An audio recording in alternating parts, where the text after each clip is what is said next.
అండి, నేను మీ doctor Vineela, consultant obstetric and gynaecologist, Medivalley multi speciality hospital, Hanuman junction.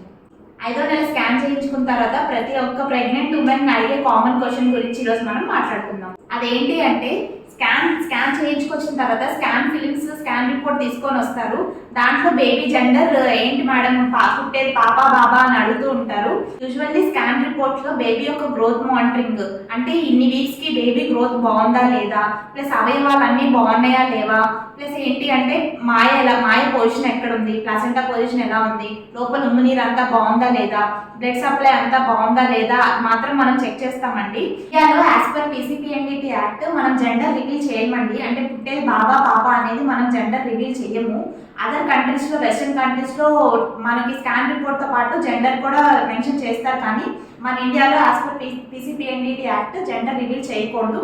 ఎవరు ఏ డాక్టర్ జెండర్ రివీల్ చేయరు. ప్లస్ స్కాన్ రిపోర్ట్ లో జెండర్ అనేది మనం మెన్షన్ చెయ్యము. ఫస్ట్ పుట్టేది పాపో బాబో అనేది మీ మైండ్ లో నుంచి తీసేసేయండి.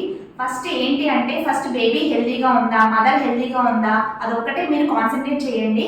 ప్లస్ ఏంటి అంటే పాప పుట్టిందని చెప్పేసి డస్ట్బిన్ లో పడేసేయడము, పట్టించుకోకుండా ఉండడము అట్లాంటివి చేయకండి. పుట్టేది పాపో బాబో ఇద్దరిని ఈక్వల్ గా చూడడానికి ట్రై చేయండి. Thank you all. Hope this video useful to you.